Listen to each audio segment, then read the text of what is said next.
ये जो क्वेश्चन आपको दिखाई दे रहा है ना, ये प्रायिकता का है, क्लास 10th प्रायिकता। ठीक है, तो प्रायिकता का क्वेश्चन है। इससे पहले प्रायिकता के हमने 1 से लेकर 14 तक क्वेश्चन कर लिए हैं। आज वो जो क्वेश्चन है, आज का जो क्वेश्चन है अपना 15 नंबर 15 है। ठीक है, इसको करने वाला है, ताश की गड्डी से संबंधित है ये। तो ताश की गड्डी के बारे में मैंने वीडियो नंबर 4 में या 3 में बता चुका हूँ। मैं वीडियो नंबर 4 या 3 प्रायिकता का, उसमें लेक्चर नंबर 3 या 4 होगा कोई सा, उसमें बता दिया है मैंने ताश की गड्डी के बारे में। ताश की गड्डी के बारे में पूरा डिटेल से समझाया हुआ है। और क्वेश्चन नंबर 14 जो 14 है, उसमें भी मैंने ताश की गड्डी के बारे में पूरा बताया गया है। ठीक है, अब देखो ये क्वेश्चन नंबर 15 है ना, अच्छा क्वेश्चन है, इंपॉर्टेंट है। इसको पढ़ते हैं और इसको सॉल्यूशन करते हैं। तो देखो यहाँ पे देखो, ताश के 5 पत्तों, ईंट का दहला। देखो ताश के कितने पत्ते हैं? 5। कौन कौन सा है? देखो आंसर कर रहा हूँ मैं। ठीक है, ताश के 5 पत्ते हैं।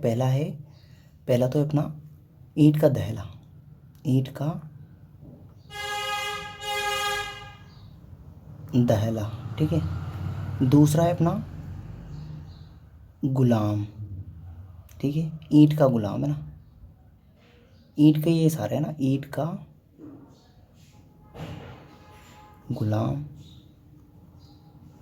ठीक है, ईंट की बेगम। थर्ड है अपना ईंट की बेगम। ठीक है, और ईंट का चौथा है ईंट का बादशाह, ईंट का बादशाह। ठीक है, और पांचवा जो है ईंट का इक्का, ईंट का इक्का। अब देखो यहाँ से समझना, ताश के 5 पत्तों, ईंट का दहला, गुलाम, बेगम, बादशाह और इक्का को पलट करके अच्छी प्रकार से फेंका जाता है। फिर इनमें से एक यादृच्छिक पत्ता निकाला जाता है। इसकी क्या प्रायिकता है कि निकाला गया पत्ता बेगम हो? तो पहला क्वेश्चन है अपना, प्रायिकता बतानी है कि निकाला गया पत्ता, पहला है ना। ठीक है, पहला जो क्वेश्चन है, प्रायिकता किसकी निकालनी है कि निकाला गया पत्ता बेगम है। इसकी प्रायिकता निकालनी है, तो बेगम है। ठीक है, इसकी प्रायिकता निकालनी। तो मुझे ये बताओ कि ताश की गड्डी में कितने पत्ते होते हैं? तो देखो ताश की गड्डी में होते हैं 52 पत्ते, पर यहाँ पे 52 पत्तों की बात नहीं की गई है। ताश के कितने पत्तों की बात की गई है? ओनली 5। तो सबसे पहले तो मैं बटे का चिन्ह लिखूंगा। टोटल परिणाम कितने हैं? 5, तो ये 5 लिखा मैंने। ठीक है, अब प्रायिकता निकालनी है कि निकाला गया पत्ता क्या हो? बेगम हो। तो मुझे बताओ इन 5 पत्तों में से बेगम कितनी है? कितनी है? तो आप बताओगे एक ही, तो उसकी प्रायिकता हो जाएगी 1/5। ठीक है, तो आपको यहाँ नीचे 52 नहीं लिखना है, क्योंकि यहाँ पे पूरी ताश की गड्डी की बात नहीं की गई है। यहाँ पे ओनली ताश के 5 पत्तों की बात की गई है। तो टोटल परिणाम होगी अपने 5। और मुझे बताओ 5 पत्तों में बेगम कितनी है? तो एक है, तो उसकी प्रायिकता 1/5। ठीक है, तो ये पहला क्वेश्चन हो गया। अब दूसरा क्वेश्चन देखो, दूसरा क्वेश्चन क्या है? यदि बेगम निकल आती है, यदि बेगम निकल आती है तो उसे अलग रख लिया जाता है। अब देखो 5 पत्ते हैं, इनमें से ये बेगम निकल के आएगी, उसको अलग रख दिया, हटा दिया। तो अपने पास कितने पत्ते बचे? 4 बचे। देखो एक तो दहला बचा, ठीक है, एक बचा अपने पास गुलाम, एक बचा अपने पास बादशाह, और एक बचा अपने पास इक्का। ठीक है, इक्का।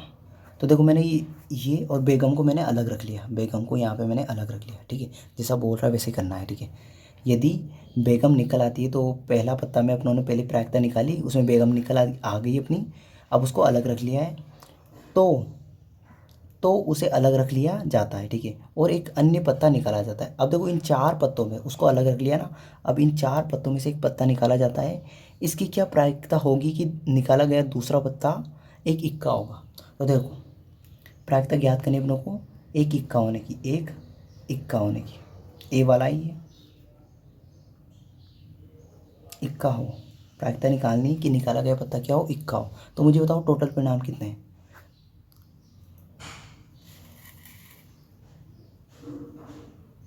देखो एक बार वो समझा देता हूँ मैं आपको, आपको समझ में नहीं आया होगा। ठीक है, दिखाई नहीं दिया होगा शायद आपको। ठीक है, तो मैं बता रहा हूँ पूरा क्वेश्चन, एक बार वो समझ लो पूरा।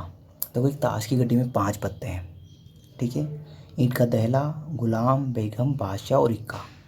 अब इन 5 पत्तों को उलट पुलट के अच्छी प्रकार से फेंका जाता है, और इनमें से एक पत्ता निकाला जाता है। उस पत्ते की प्रायिकता निकालने की, निकाला गया पत्ता बेगम हो। तो 5 पत्ते, तो टोटल परिणाम तो आ गए अपने 5। तो मैंने बट्टे के नीचे लिख दिया 5। अब 5 पत्तों में बेगम कितनी है, तो मुझे बताओ बेगम कितनी है, तो एक ही है, तो उसकी प्रायिकता हो जाएगी 1/5। तो निकाला गया पत्ता बेगम हो तो उसकी प्रायिकता होगी 1/5। अब देखो दूसरा जो क्वेश्चन है इसमें भी बोल रहा है, दूसरा जो क्वेश्चन है यहाँ देखो। अब देखो बेगम, यदि बेगम निकल आती है, बेगम निकल आ गई अपनी, निकाल लिया अपनों ने, तो उसे अलग रख लिया जाता है। तो देखो मैंने बेगम को अलग रख लिया और इन 4 पत्तों को अलग रख लिया मैंने, ठीक है। यदि बेगम निकल आती है और उसे अलग रख लिया जाता है और एक अन्य पत्ता निकाला जाता है। अब देखो चार पत्तों में से ही अन्य पत्ता निकाला जाएगा, इन 4 पत्तों में से ही अन्य पत्ता निकाला जाता है, ठीक है। तो अन्य पत्ता निकाला जाता है तो इसकी क्या प्रायिकता होगी कि दूसरा निकाला गया पत्ता एक इक्का हो। तो अपनों को इक्का होने की प्रायिकता निकालनी है। तो देखो एक क्वेश्चन अपना इक्का होने की, तो प्रायिकता एक इक्का होने की। तो मुझे बताओ टोटल परिणाम कितने हैं। इस बार टोटल परिणाम है अपने 4, 5 नहीं है, क्योंकि बेगम को तो प्रायिकता में आ गई थी, उसको अलग रख लिया है, तो वो अब इन चारों में शामिल नहीं। तो टोटल परिणाम कितने अपने 4। अब मुझे बताओ इक्का कितने हैं, इक्के कितने हैं, तो 1, तो उसकी प्रायिकता हो जाएगी 1/4। बी क्वेश्चन है अपना कि निकाला गया पत्ता, बी है अपना कि निकाला गया, उसकी प्रायिकता निकालने की, निकाला गया पत्ता एक बेगम हो, एक बेगम हो, बेगम हो। तो मुझे बताओ टोटल पत्ते कितने हैं, कुल परिणाम कितने हैं, 4, क्योंकि इन 4 पत्तों में से ही निकाल रहे हैं 4। अब मुझे बताओ बेगम है क्या यहाँ पे, यहाँ पे कहीं पे बेगम दिखाई दे रही है क्या आपको। देखो दहला भी है, गुलाम भी है, बादशाह भी है, इक्का भी है, पर बेगम है क्या इन 4 पत्तों में, नहीं है। तो उसकी प्रायिकता क्या हो जाएगी 0, और 0 में 4 का भाग दोगे तो क्या आएगा 0, ठीक है। तो आई होप आपको समझ में आ गया होगा। तो सबसे पहले तो यहाँ ध्यान रखना है कि यहाँ पूरे ताश की गड्डी के बारे में बात नहीं की गई है, पूरी ताश की गड्डी के बारे में बात नहीं की गई है। यहाँ पे ओनली 5 पत्तों के बारे में बात की गई है। एक तो ईंट का दहला, ईंट का गुलाम, ईंट की बेगम, ईंट का बादशाह और ईंट का इक्का। तो इन 5 पत्तों को जब उछाला जाता है तो उसमें से पूछा जाता है कि पहला क्वेश्चन कि इसकी प्रायिकता बताइए कि निकाला गया पत्ता बेगम। तो 5 पत्ते थे तो कुल परिणाम होंगे 5, और बेगम 1 थी तो उसकी प्रायिकता होगी 1/5। अब दूसरा क्वेश्चन ये पूछता है अब बेगम निकल आती है, तो बेगम को, जैसे पहले क्वेश्चन में अपना प्रायिकता निकाली बेगम की, तो बेगम निकल आती है। अब बेगम निकल गई ना, तो उसको अलग रख दिया। तो अपने पास कितने 5 पत्ते थे, उसमें से एक पत्ता अलग रख दिया, तो कितने पत्ते बचे, कितने पत्ते बचे 4। अब इन 4 पत्तों में से एक दूसरा पत्ता निकाला जाता है, उस दूसरे पत्ते की इक्का होने की प्रायिकता कितनी होगी, तो टोटल परिणाम तो होगी अपने नीचे 4 तो आएगा। अब 4 पत्तों में इक्का कितना है, एक ही है, तो उसकी प्रायिकता हो जाएगी 1/4। बी नंबर वाला क्वेश्चन है कि दूसरा निकाला गया पत्ता क्या हो, बेगम हो। तो बेगम होने की प्रायिकता क्या होगी। अब देखो 4 पत्तों में टोटल परिणाम तो 4 है, तो नीचे तो 4 आएगा। अब 4 पत्तों में बेगम है क्या, इसमें 4 पत्तों में बेगम नहीं है, तो उसकी प्रायिकता हो जाएगी 0, तो 0/4। तो 0 में 4 का भाग देंगे तो क्या आएगा 0। तो आई होप ये क्वेश्चन नंबर 15 आपको पूरा अच्छे से समझ में आ गया होगा, ठीक है। नहीं आया है तो दोबारा इस वीडियो को देखें, आपको अच्छे से समझ में आ जाएगा। तो आई होप ये वीडियो आपको पसंद आएगी। थैंक यू, इस वीडियो के लिए इतना खूब है, ठीक है। Okay bye.